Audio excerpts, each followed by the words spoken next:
bienvenue pour une nouvelle vidéo par Book Passion. Donc le artbook que nous allons voir aujourd'hui est The Art of Blizzard Entertainment et je dois dire que j'attends cet artbook depuis très longtemps et j'ai pas du tout été déçu de cet artbook. Donc comme vous pouvez le voir déjà, il est quand même pas mal grand. La plupart des artbooks que nous avons dans les versions collector font cette taille et là vous pouvez voir que c'est quand même un format qui est au-dessus et surtout... Pourquoi j'ai été surpris, c'est regardez bien cette épaisseur, il est vraiment volumineux, nous avons 365 pages, ça fait 4 cm d'épaisseur et ça fait un poids de 4 kg.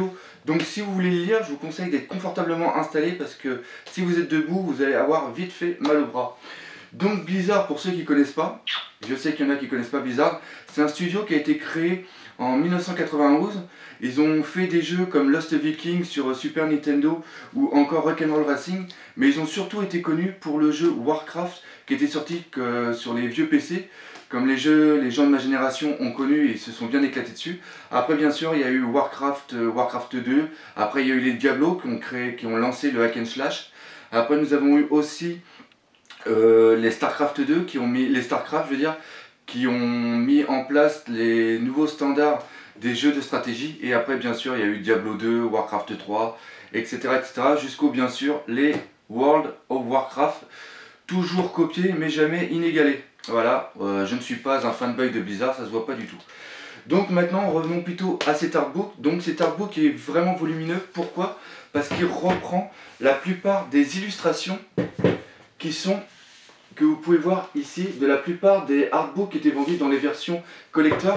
Mais il faut savoir aussi que cet artbook contient aussi pas mal d'illustrations inédites ainsi que des croquis. Mais ça on le verra plus spécialement tout à l'heure quand on verra en détail le contenu de cet artbook. On va plutôt s'attacher premièrement à voir l'aspect extérieur. Donc déjà nous pouvons voir que cet artbook a déjà de la gueule par rapport à l'illustration. L'illustration a des tons bleus et noirs qui font rappeler bien sûr le logo Blizzard que nous avons ici. Et ce que j'aime surtout, c'est que la plupart des protagonistes qui sont devant font rappeler les différents jeux de Blizzard et surtout qui sont à la même échelle.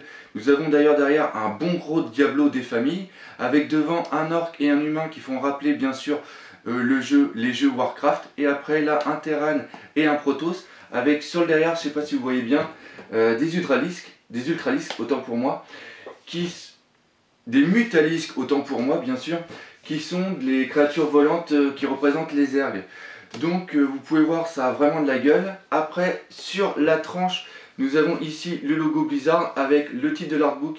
Et ici c'est très bien un tout petit logo par rapport à l'éditeur. C'est pas un gros truc qui tâche, qui vient faire dégueulasse. Là c'est vraiment uniforme, c'est vraiment très joli. Et sur l'arrière nous avons quoi? Nous avons un petit dessin qui fait dans les styles cartoonesques qui font rappeler un peu les World of Warcraft ou surtout Warcraft 3 avec la plupart des personnages des différents jeux de Blizzard.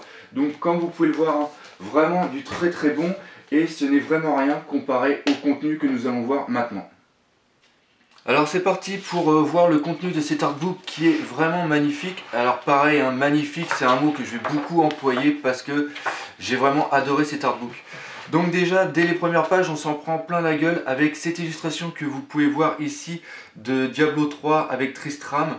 Et cette illustration existe par rapport à l'artbook qui est sorti sur Diablo 3. Mais le fait ici que ça soit en double page et que les pages soient vraiment très grandes, on se rend mieux compte de la totalité du travail fait sur ces illustrations.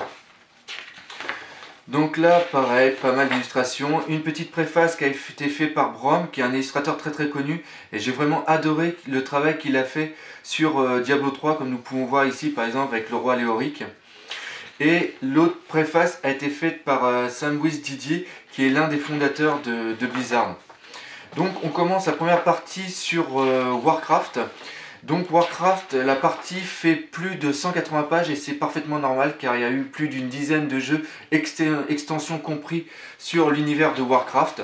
Donc pareil, regardez-moi cette illustration par rapport à Arthas, c'est vraiment magnifique. Comme je l'ai dit, ça existe dans le artbook de la version collector, mais le fait qu'il soit ici en double page, c'est vraiment superbe, on s'en prend plein les yeux, c'est vraiment quelque chose que j'adore. Donc nous allons avoir aussi pas mal d'illustrations en noir et blanc avec quelques-unes qui sont inédites comme celle-ci ou encore celle-ci qui ne sont pas dans l'artbook par exemple de Warcraft 3. Donc nous allons avoir pas mal d'illustrations en noir et blanc qui sont sur les premiers épisodes de comment ça s'appelle, de Warcraft, Warcraft 1 et Warcraft 2. Là aussi nous avons un parfait exemple du travail de Metzen avec des illustrations vraiment très très sombres avec une grande dominance de noir que nous pouvons voir ici. Et la chose aussi que j'aime bien, c'est que là vous pouvez voir ici, il y a une sorte de commentaire qui est fait sous forme de dialogue. Et c'est vraiment sur un ton humoristique, on dirait que c'est trois potes qui parlent ensemble, qui se rappellent de tous leurs souvenirs. Et j'aime bien parce que tout au long de l'artbook, ils vont se foutre de la gueule de Metzen qui avait toujours tendance à faire des bottes de la même façon. C'est-à-dire des bottes comme vous voyez là avec du cuir et du métal, un peu comme les personnages qui faisaient du hard rock dans les années 90. Pareil, ils reprennent aussi beaucoup ça par rapport aux personnages avec les cheveux longs. Ils disent qu'ils ont eu une très grande inspiration par rapport à toutes les personnes comme le groupe Europe et tout ça. Ceux qui faisaient du heavy metal durant ces années. Oui, alors je sais que l'exemple du groupe Europe n'est peut-être pas la meilleure des explications. Donc pareil, vous pouvez voir, hein, toujours nous voyons une évolution au niveau du dessin. Là nous arrivons sur des dessins qui font par rapport à Warcraft 3. Nous voyons que le style est beaucoup plus détaillé par rapport à ceux qui étaient ici, par rapport aux premiers, les premiers, comment ça s'appelle, les premiers Warcraft que nous arrivons ici. Vous voyez quand même que là, ils sont moins bien définis les dessins, comme vous pouvez voir ici, par rapport à ici. Et c'est ça qui est bien avec cet artbook, c'est-à-dire que tout au long des pages, nous allons voir l'évolution des dessins par rapport à Warcraft et surtout aussi des nouveaux arrivés, comme par exemple l'illustrateur Wang Wei, qui fait vraiment du très très bon boulot. Regardez-moi ici, c'est vraiment magnifique ça avec les griffons, on se rend vraiment compte de l'ampleur, de l'évolution du monde de, comment ça s'appelle, de Azeroth, du monde de Warcraft. Donc c'est vraiment du très très bon, là pareil, toujours des décors. Donc la plupart des illustrations, nous les avons dans les autres artbooks, sauf celle-ci que je crois qui est inédite. Et on va passer vite fait, mais vous voyez bien, c'est vraiment du très bon, du très lourd. Pour les personnes qui n'ont pas les artbooks, vous allez vraiment prendre votre pied à regarder la plupart des illustrations. Comme vous pouvez voir, nous n'avons pas beaucoup de, comment s'appelle, de texte. Nous avons souvent des illustrations pleine page ou encore sur 2 pages. Comme vous pouvez voir ici, c'est absolument superbe. Je crois que là, Illidan, là, regarde, c'est pareil, celle-ci, elle n'est pas du tout connue comme illustration. Là, pareil, Illidan, qui est l'un de mes personnages préférés, regardez-moi cette beauté dans l'illustration. Il n'y a pas de mots pour... c'est vraiment très dur d'exprimer ce qu'on ressent quand on voit la beauté de ces artworks. C'est absolument fantastique. Donc toujours pareil, hop, là nous étions sur Warcraft. Il y en a une qui est vraiment très très belle. Regardez-moi celle-ci. C'est absolument magnifique. Je ne sais pas si vous voyez bien.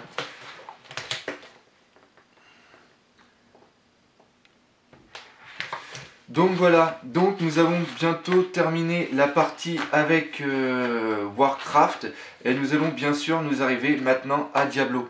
Et ce que j'ai bien aimé sur cette partie, c'est que nous avons pas mal d'illustrations, bien sûr du 3, mais surtout des premiers, là par exemple du Diablo 2, avec par exemple ici quand on était, ça faisait penser un petit peu à l'Égypte.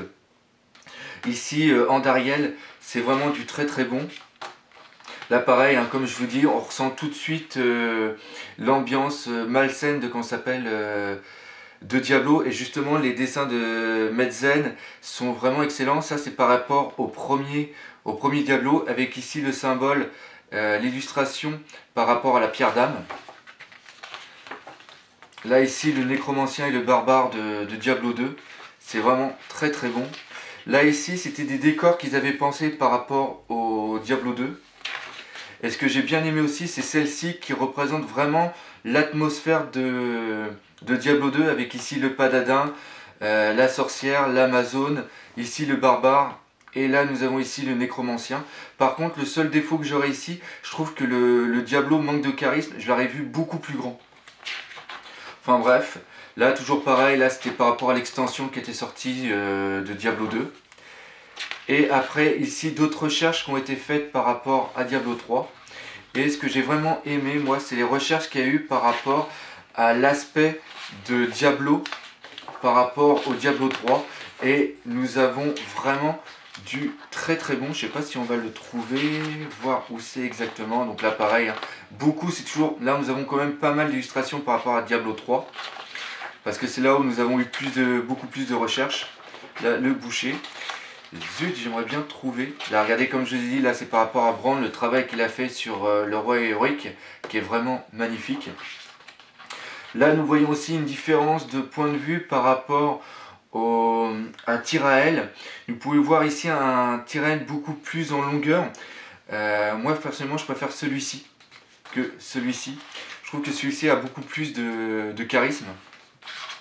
Donc pareil, hop, et je vais jamais y arriver. C'est où qu'il était? Là par exemple, bien sûr, le barbare, le moine, et donc pareil, hein, là c'est la reprise de celle que nous avions au début. Là pareil, Tristram. Et là justement, les recherches par rapport à Diablo, c'est ce que je voulais parler. Regardez-moi, si on avait eu un Diablo comme ça aurait été vraiment magnifique. Regardez-moi la gueule qu'il a. Il est vraiment superbe, toute la puissance, tout le charisme du personnage. J'aurais vraiment adoré que notre Diablo soit comme ceci. C'est sûr que là, il a quand même de la gueule, on va pas aller contre. Mais franchement, entre celui-ci et celui-ci, il n'y a pas photo. Celui-ci est beaucoup plus fort et beaucoup plus puissant. On le sent beaucoup plus. Enfin bref, donc voici la carte. Et là, alors nous arrivons ici sur StarCraft 2. Alors pareil ici, nous avons ici une illustration, donc j'ai cherché dans l'artbook de StarCraft 2 et il n'y est pas, celle avec le Thor. Et je la trouve vraiment magnifique, donc encore un exemple d'illustration qui est vraiment inédite. Et la chose que j'ai bien aimé ici, c'est la différence que nous avons ici entre le Jim Raynor de la version StarCraft 1 qui date de 87 et celle de StarCraft 2. Et j'ai bien aimé le parallèle entre les deux, c'est un petit hommage qu'il y a eu. Et je trouve ça vraiment fantastique. Donc toujours pareil, hein, là c'était la recherche pour savoir, parce qu'au début, là il expliquait que par rapport à StarCraft 2, il voulait carrément changer le design des Terrans. Et voici une recherche qui avait été faite par rapport justement aux Marines de Terran, et il voulait quelque chose qui était beaucoup plus proche du pénitencier, parce que par rapport à l'histoire de StarCraft, la plupart des Terrans, c'est des anciens prisonniers qui avaient été exilés dans des gros vaisseaux mondes. Donc voilà, donc là pareil, des recherches par rapport au Medikit, au Medic. Pareil là ici une autre recherche par rapport au Ghost, et pareil toujours une petite explication. Ils expliquaient que le Ghost, vu que c'était des mutants, ils avaient fait par exemple 6 doigts, là que vous pouvez voir ici. Et ça c'est des petits détails qu'on n'aurait pas spécialement vu si on n'avait pas lu ici les petits commentaires. Donc toujours pareil, ça j'adore, là toujours l'ambiance de Medzen en 97, là telle que devaient être les Marines, avec par exemple ici Your Ass Here, ça c'est vraiment excellent, pas mal d'humour. Donc vraiment du très très bon. Ils expliquent aussi que ça c'est la plupart des illustrations que nous retrouverons dans le livre de règles de l'époque. Il faut savoir que quand j'ai acheté le StarCraft 1, le livre des règles était quand même assez épais, faisait plus d'une centaine de pages avec pas mal d'histoires. Et il y avait aussi énormément d'illustrations parce que quand ils ont fait le jeu, ils se sont rendus compte que vu que les personnages allaient dans des petits pixels de quelques centimètres, nous n'allons pas nous rendre compte spécialement de tout l'effort qui avait été fait par rapport à la création de l'univers de StarCraft. Donc voilà, et là bien sûr nous passons sur StarCraft 2. Et il faut savoir aussi que dans le artbook de StarCraft 2, nous avons que ce dessin là, mais nous n'avons pas ici les différentes ébauches. Et ça encore, c'est des petits plus qu'il y a, que je me suis rendu compte en épluchant les différents artbooks que j'ai, et en regardant ce que nous avions ici à l'intérieur, et je m'aperçois qu'on a quand même pas mal de trucs inédits, comme par exemple par rapport à des personnages de, comment ça s'appelle, ici, c'est vraiment plus d'illustrations inédites que nous avons. Pareil là nous arrivons maintenant sur les, comment ça s'appelle, sur les ergs. Et c'est pareil, le personnage, la personne qui a fait ces dessins, qui est Mr. Jack, pareil, c'est quelqu'un qui a fait un portfolio, qui a envoyé la plupart de ses dessins où il exprimait sa vision que vous pouvez voir ici de StarCraft. Il a envoyé ça à Blizzard, et après quand Blizzard a vu son travail, ils se sont dit ce mec-là, il faut absolument qu'il travaille chez nous. Et maintenant, Mr. Jack travaille pour Blizzard, et ça c'est une petite histoire typiquement américaine, le rêve américain, où en faisant des dessins, on peut être remarqué et après faire partie d'un grand studio. Ça j'apprécie. Là pareil, la petite chose qui est sympa avec ça, c'était une version d'un Ultralisque qu'ils voulaient faire avec ici des excroissances qui pouvaient directement empaler les personnages. Et après quand ils l'ont mis en place, ils se sont aperçus que l'Ultralisque allait être beaucoup trop puissant et donc ils l'ont annulé. Et ça c'est pareil, c'est en lisant les petits commentaires qu'on s'aperçoit pas mal de petites anecdotes qui sont vraiment sympathiques. Donc pareil, là regardez-moi Kerrigan qui est absolument la reine des lames, qui est vraiment fantastique, qui est vraiment magnifique. J'adore cette illustration là, tout simplement superbe. Celle-ci a été une illustration par exemple qui était par rapport à un Comics-Con, non, à un BlizzardCon, pour présenter le futur de StarCraft 2, avec ici un Reaper, totalement avec la puissance, la vitesse. Donc vraiment très très bon. Donc là nous arrivons maintenant sur les Protoss, avec pareil ici c'était encore une illustration inédite par rapport au Colossus. Et c'est pareil, ils avaient fait pas mal de recherches, parce que tout comme les Terrans, ils voulaient faire les Zealots, ils voulaient les changer, les faire beaucoup plus massifs, mais tout compte fait, ils ont voulu garder l'esprit StarCraft 1 et garder les mêmes.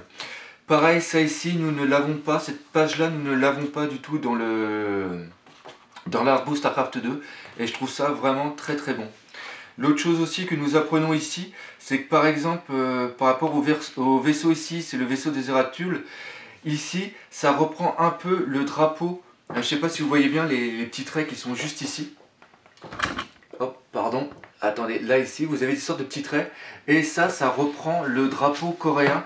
Et justement, ils ont voulu faire un hommage à la Corée qui adore vraiment, qu'on fait beaucoup pour le multijoueur de StarCraft. Et justement, c'était un petit hommage de Blizzard qu'ils ont voulu faire. Donc toujours pareil, hein, des superbes illustrations que vous pouvez voir. Et après, nous allons passer à une partie où ça va être tous les jeux qui ont été oubliés. C'est des jeux qui ont été faits beaucoup dans les années 90, comme vous pouvez voir ici. Donc ça, c'était un jeu nomade, une sorte d'action RPG un peu futuriste avec des dieux et des mutants. Ça a été repris aussi ici. Là, c'était plus un jeu avec des samouraïs. Et la plupart du design, ils expliquent que la plupart du design qui a été fait ici ont été repris après dans des personnages de StarCraft ou encore des personnages de Warcraft. Par contre, le petit truc que je suis déçu, c'est que dans cette partie-là, ils ne parlent pas du tout du jeu qui devait être fait. C'était, je sais pas si vous vous en rappelez, c'était Warcraft Adventure qui devait être l'histoire de Thrall. C'était une sorte de click and point et nous n'avons aucune illustration dans cet artbook et je trouve ça bien dommage. La fin, c'est tout ce qui est les petits bonus. C'était les cartes qu'ils envoyaient pour les fêtes par exemple les fêtes de fin d'année. Et c'est tous les personnages des différents jeux Blizzard qui sont réunis dans un esprit un peu festif et un peu comique comme vous pouvez voir ici. Et ça, c'est vraiment le petit plus de la fin qui est vraiment sympathique. Donc comme vous pouvez voir, hein, un artbook qui est quand même bien fourni avec de l'inédit à l'intérieur. Et vraiment quelque chose de très très bon. Et nous allons maintenant passer à la conclusion de cet artbook. Alors comme nous l'avons vu dans la vidéo, bon, qui est certes un peu longue, mais un artbook de cette qualité méritait au moins une vidéo de cette taille-là. Donc cet artbook est vraiment magnifique. Si vous êtes un fan des jeux Blizzard et que vous n'avez aucun collector, aucune version, aucun artbook, je vous conseille fortement celui-ci. Vous avez toute l'histoire des différents jeux à l'intérieur et surtout énormément d'illustrations qui sont tout simplement superbes. Par contre, si vous êtes comme moi un gros fanboy de Blizzard et que vous avez la plupart des versions collector du jeu, tout en étant objectif bien sûr, par exemple Diablo 3 c'est de la grosse merde, j'étais très déçu par ce jeu. J'espère que vous allez vous ressaisir pour faire quelque chose de potable avec la prochaine extension. Donc si vous avez la plupart des versions collector et la plupart des artbooks, je ne sais pas si vous aurez besoin de cet artbook. Le seul fait que cet artbook est vraiment intéressant, c'est aussi qu'il y a beaucoup d'illustrations et de croquis des premiers Diablo et des premiers StarCraft, chose qui n'existe pas parce qu'il n'y a pas de artbook sur ces différents jeux. Donc voilà, donc comme je l'ai dit, un artbook très volumineux, vraiment très grand, vraiment magnifique. Pareil, si vous êtes un fan des différents jeux de Blizzard, je vous conseille ce site que vous allez voir défiler juste en bas, Judge Hype. C'est vraiment magnifique, vous avez vraiment tout à l'intérieur sur les différents jeux, un très bon forum, toutes les actualités. Et le truc qui est vraiment sympa, c'est que la communauté et les modérateurs sont vraiment sympathiques. C'est rare de voir un forum et un site avec une aussi bonne ambiance.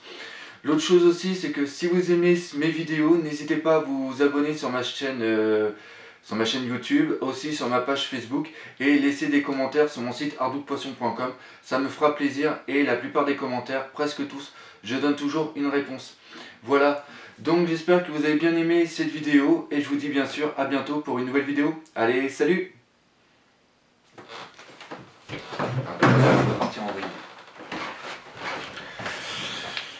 Donc,